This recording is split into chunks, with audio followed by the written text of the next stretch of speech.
Pero bago tayo magpatuloy ay pakilike ang ating video. Ganun din ang subscribe button, pati na rin ang bell icon para lagi kayong updated sa mga parating ko pang mga uploads.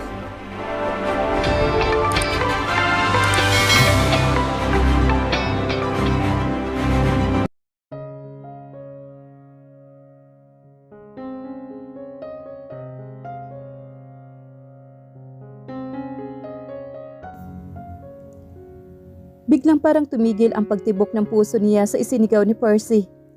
Mabilis na binitawan niya ang hawak at makikitakbo sana siya papalapit sa anak nang biglang may sumingit na eksena sa kanyang balintataw.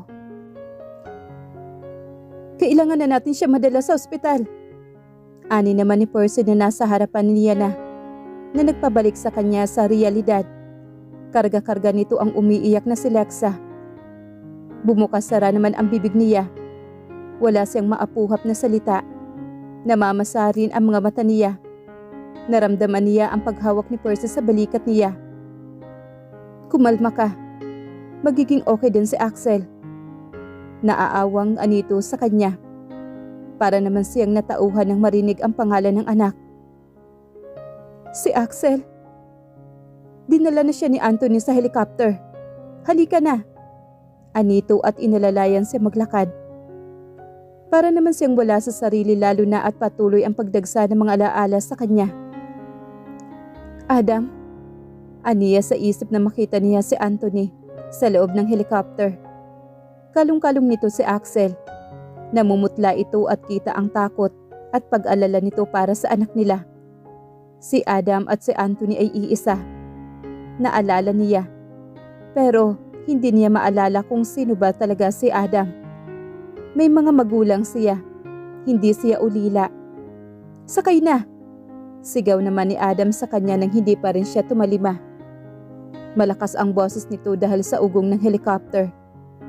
Nanginginig naman ang mga tuhod na sumakay siya sa tabi nito. Mag-seatbelt ka. Ani naman ni Adam. Parang wala sa sariling sinunod niya ito. Isinuot niya rin ang headphones niya. Bumaling ang mga mata niya kay Axel. Nangangasul na ang mga labi nito. May malay na ang anak niya. Tinaas ang kamay nito para abutin siya. Nanginginig ang kamay na aabutin niya ang kamay nito. Pero may mga alaala na namang lumilitaw sa kanyang isip na parang isang pelikula. Hindi niya mapigil ang mapahagulhol. Hawak-hawak niya ang kamay ni Axel at doon siya umiiyak ng umiiyak. Bumabalik ang mga alaala ngunit bakit puro sakit ang nararamdaman niya? Ramdam niya ang lahat ng sakit na nararamdaman niya sa mga alaalang nakikita niya sa isipan. Dumagsa ang takot sa kanya. Natatakot siya sa iba pang mga maaalala niya dahil pakiramdam niya ay hindi niya magugustuhan ang lahat ng iyon. Everything will be alright, love. Wika naman ni Adam na masuyong hinahaplos ang pisngi niya. Magiging okay rin ang anak natin. Mas lalo siyang napaiyak sa tinura nito. Hindi niya na malaman kung ano ang uunahin, na maramdaman at intindihin. Marami siyang tanong na natatakot naman siyang masagot. Gulong-gulo ang isip niya at gusto na niyang sumabog. Kinabig siya ni Adam at inihilig sa balikat nito. Tama na. Pang-aalo naman ni Adam sa kanya. Yun din ang gusto niya. Ang tumigil ang lahat ng nararamdaman niya. Tulala si Adam habang hawak-hawak ang kamay ni Axel. Stable na ito at hinihintay na lang nila ang resulta ng mga test na isinagawa sa anak niya. Hindi niya maipaliwanag ang takot na nararamdaman niya, lalo na nang makita niya ang anak na hirap na huminga. Parang miski siya ay sinasakal din at hindi makahinga sa nakikitang paghihirap ng anak niya. Idagdag pa na halos hindi niya makausap kanina si Laura. Parang wala ito sa sarili. Natulala at bigla-bigla na lang itong iiyak. Napansin niya rin na parang ilag ito sa kanya. Masyado lang siyang nag-aalala sa anak kaya hindi na niya muna kinakausap si Laura. Daddy? Bumaling naman ang mga mata niya kay Axel na magsalita ito. Agad na lumapit siya dito at hinaplos ang mukha nito. Yes, baby. May masakit ba sa'yo?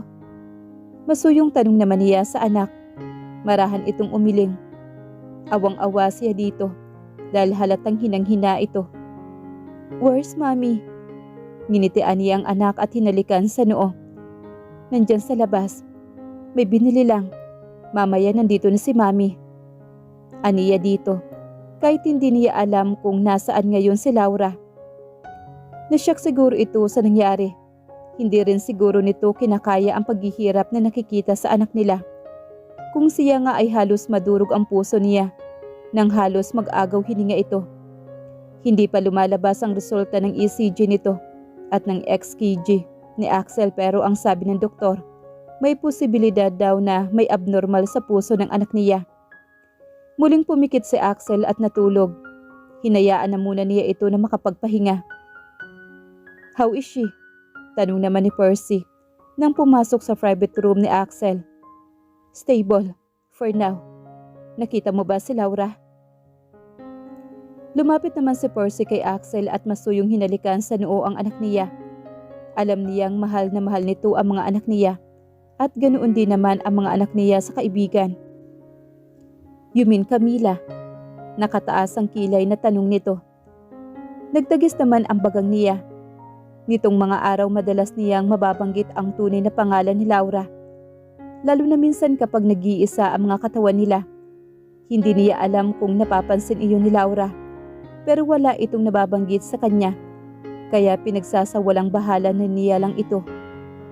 "Yeah, did you see her?" Nasa labas ng pintuan. Nakatulala. Ang mabuti pa kausapin mo muna. Baka masyadong nag-aalala kay Axel." Tumango naman siya at iniwan muna itong bantay kay Axel. Lumabas siya at nakita niya nga si Laura na nakaupo sa labas ng silid. "Hey!" Pukaw naman niya dito. Napipiksi naman ito at napalingon sa kanya. Napakunot ang noo niya nang makita ang gulat at takot sa mga mata nito. Magang-maga rin ang mga mata nito at pulang-pula ang tungki ng ilong nito. Nakaramdam siya ng awa dito. Bumuntong hininga siya at tinabihan ito. Inakbayan niya ito na muling nagpapiksi dito. "Magiging okay rin ang anak natin," aniya rito. "Anak natin?" Patanong na ulit nito sa sinabi niya.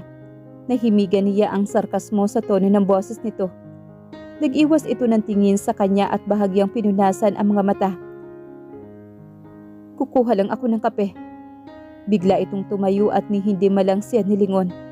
Nang umalis ito sa tabi niya. Wala siyang ibang nagawa kundi sundan na lamang ito ng nagtatakang tingin. Naihilamos niya lang ang mga palad sa mukha niya. Gusto niyang sundan ang asawa pero ayaw niya namang iwanan ang anak nila. Lalo na at parang wala sa sarili ang ina ng anak niya.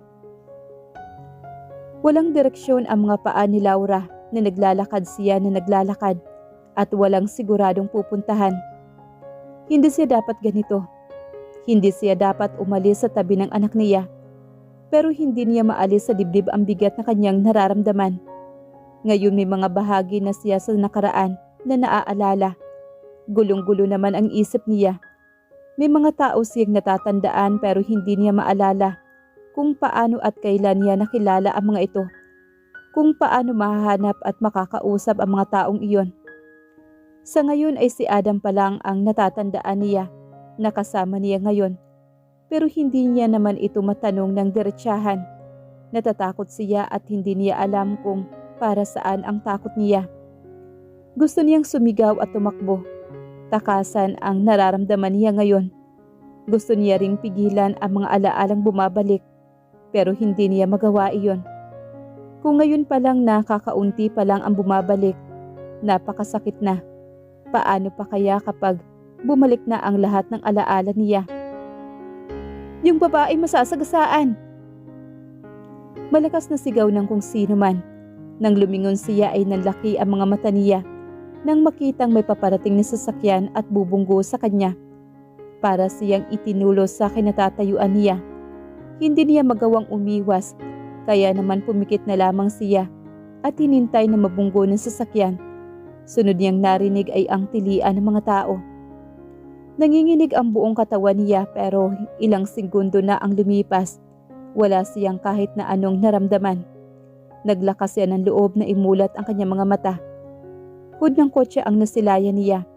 Kaunting-kaunti na lang at Mahagip na nga sana siya nito. Walang hiya kang babae ka. Galit na mura sa kanya ng driver. Inilusot pa nito ang ulo sa bintana ng kotse nito. Marami pa itong sinasabi pero wala na siyang marinig, kundi ang malakas na ugong sa kanyang tainga. Iniikot niya ang paningin. Dumoble ang tingin niya sa mga nakapaligid sa kanya. Bigla ang paninikip ng kanyang dibdib. Parang mayroong mga kamay na sumasakal sa kanya at nagiging dahilan kung bakit hindi siya makahinga ng maayos.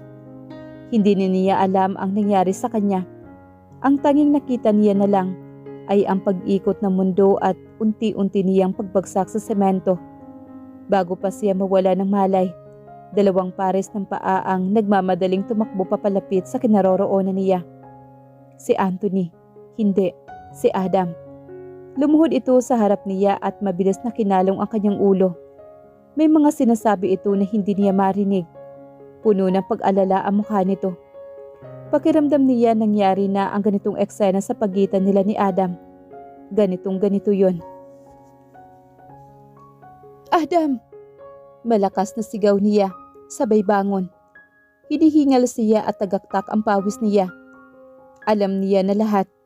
Natatandaan na niya kung sino siya, kung sino ang mga taong naaalala niya, kung sino talaga si Adam sa buhay niya. Kung sino si Alonso at kung ano siya nito. Hindi siya si Camila. Siya si Laura. At mas lalong hindi si Anthony o si Adam ang asawa niya, kundi si Alonso. Si Alonso Dlagdameo. Natutup niya ang bibig niya. 5 taon. 5 taon siyang niloko ni Adam. Inilayo sa pamilya niya at sa lalaking totoong mahal niya. Pero bakit? Bakit nagawa itong lahat ni Adam? Bakit ginawa nitong komplikado ang mga buhay nila? Hipag siya nito. Asawa siya ni Alonso at legal silang ikinasal. Sa mata ng Diyos at sa mata ng pamilya nila, kasalanan ang naging pagsasama nila ni Adam. Pagkatapos nagkaroon pa sila ng anak, anong mukhang ihaharap niya sa pamilya niya? Ang pamilya niya. Alam kaya ng mga ito kung nasaan siya? Baka hinahanap na siya ng daddy niya. Mas lalo siyang napahagulhol na maalala ang daddy niya. Bumukas naman ang pintuan. Napatingala siya. Nakita niya si Adam at si Percy na papasok sa loob ng kwarto niya. Gusto niya itong sugurin at pagsasampalin. Pero sobrang nangihina na siya. Hindi niya kinakaya ang lahat ng mga alaala at ang sitwasyon niya sa ngayon. Gulong-gulo ang isip niya at hindi na siya magtataka kung bigla na lamang iyong sasabog. Napapitlag siya nang dumampi ang kamay ni Adam sa kanya. Mabilis na umiwas siya dito na ikinapagtaka naman ito. Camila, tawag nito sa kanya. Parang gusto niyang murahin ito. Isigaw na alam na niya na hindi siya si Camila, kundi siya si Laura. Maiwan ko muna kayo. Babalik muna ako sa kwarto ni Axel. Ani naman ni Percy nang maramdaman ang tensyon sa pagitan nila ni Adam. Sige, salamat pare. Ani naman ni Adam na hindi inaalis ang pagkakatitig sa kanya. Nag-iwas siya ng tingin dito. Hindi niya matagalan ang mga titig nito. Hindi niya ito kayang tingnan dahil nagugulo at napupuno ng galit ang dibdib niya. Gusto niya itong saktan para maramdaman ito ang sakit na nararamdaman niya. Anong problema? Masuyong tanong nito sa kanya. Napabulala siya ng iyak sa tanong nito. Mas lalo namang bumakas ang pag-alala sa gwapong mukha nito. Camila. Lahat. Aniya sa pagitan ng paghikbi niya. Tiningnan niya ito sa mga mata. Lahat ng ito mali. What do you mean? Bakit? Bakit mo ako pinaniwala na ako si Camila? Bakit itinanim mo sa isip ko na asawa kita? Bakit? Bakit mo ako niloko sa loob ng 5 taon? Sa loob ng 5 taon, Adam? Puno ng panunumbat na tanong niya rito. Tumingala siya at sinalubong ang mga mata nito. Nakita niya ang pagkagulat sa mga mata nito at ang pamumutla nito. Bumukas-sara ang bibig nito na parang may nais sabihin ngunit hindi alam kung paano magsisimula ito. 5 taon. 5 taon ang ninakaw mo sa akin. Galit na sigaw niya rito. Pinakain mo ako ng mga kasinungalingan mo. Niloko mo ako. Magpapaliwanag ako. Ayoko. Sigaw niya at umiling-iling siya. Hindi niya hahayaang magpaliwanag ito. Ayaw niyang mabilog na naman ito ang isip niya. Kahit noon pa puro sakit na lang ang ibinibigay nito sa kanya. At ngayon paano siya makakabangon sa sakit na nararamdaman niya? Pinaniwala siya nito bilang ibang tao. Binura nito ang tunay na siya. Inalayo sa kanyang tunay na pamilya. 5 taon ng buhay niya ang ninakaw ni Adam. Laura.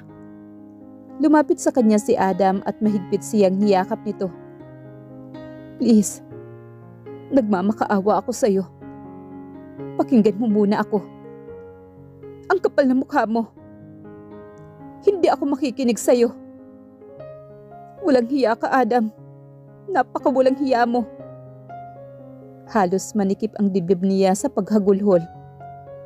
Pinilit niyang makawala sa pagkakayakap ni Adam. Pero hindi niya magawa. Nanghihina na rin siya, kaya huminto siya sa pagpupumiglas. Anong ginawa mo? Asawa ako ni Alonso. Kapatid mo si Alonso. Pero pinagpanggap mo ako bilang asawa mo at... Binitawan naman siya ni Adam. Sa pagkakataong iyon ay may galit na sa mga mata nito. Basa na rin ng luha ang magkahalong asul at berdeng mga mata nito. Dumagdag pa iyon sa sakit na nararamdaman niya. Sinaktan ka lang niya. Bakit ngayong nakakaalala ka na? Hindi ka sa kanya magalit. Inilayo kita para hindi ka na masaktan pa. Pero nasasaktan ako ngayon. Sigaw naman niya rito. Ang sakit-sakit dito. Aniya na pinagkahampas ang sariling dibdib. Ang dami mong kasinungalingan. Pinaniwala mo na wala na akong pamilya, na ulila na ako. Hindi mo ba naiisip na baka nag-aalala na ang daddy ko? Na baka hinahanap na niya ako? Hindi ka na nila hahanapin dahil para sa kanila, matagal ka ng patay. Natigalgal naman siya sa sinabi nito. Ano? Makinig ka, Laura. Halata ang desperasyon sa boses naman ni Adam. Hinawakan nito ang magkabilang balikat niya at pilit na inihaharap dito. Nang maaksidente ka at makomatos, inakala ng lahat na patay ka na para sa kanila, patay ka na. Patay ka na, Laura. Naka-move on na silang lahat. Kaya mas mabuti pang kalimutan mo na lang ang naalala mo at manatili ka sa akin. Malakas na itinulak niya si Adam. Mas lalo siyang nakaramdam ng galit sa kanyang kaibuturan. Piniki mo ang pagkamatay ko. Sinamantala mo ang kawalan ko ng alaala, ganoon ba? Ginawa ko lang yun. Sagutin mo muna ako. Galit na sigaw niya rito. Napatingala ito at naihilamos ang mga palad sa mukha nito. Pulang-pula na ang mga mata nito dahil sa pag-iyak.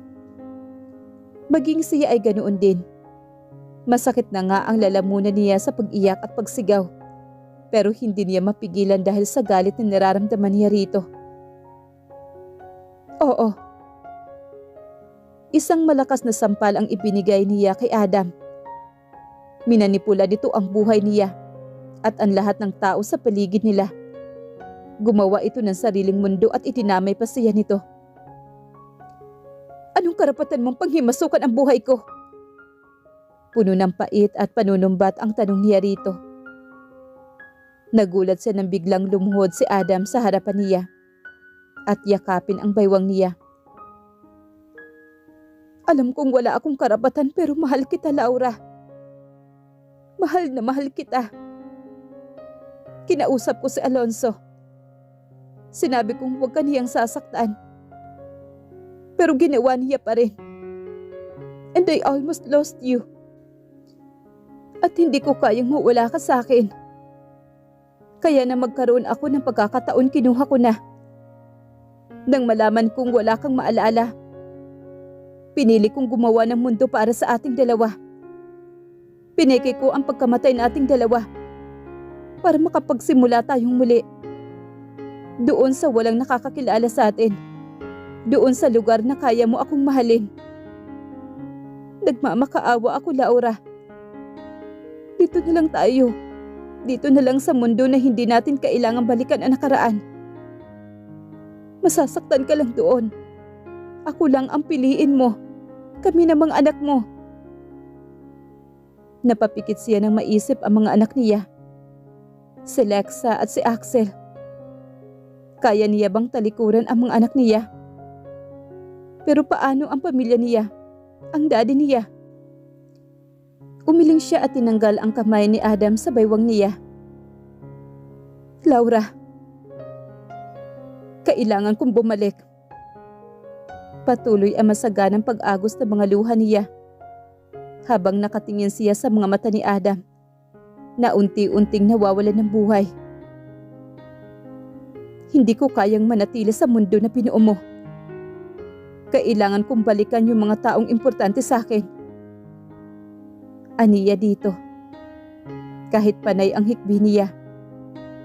Lumakad siya at nilampasan niya si Adam na nakaluhod sa sahig. Lumakad siya kahit ang bigat-bigat ng mga paa niya. Lumakad siya palabas ng silid na iyon at iniwan niya si Adam para balikan ang totoong mundo kung saan siya nabibilang.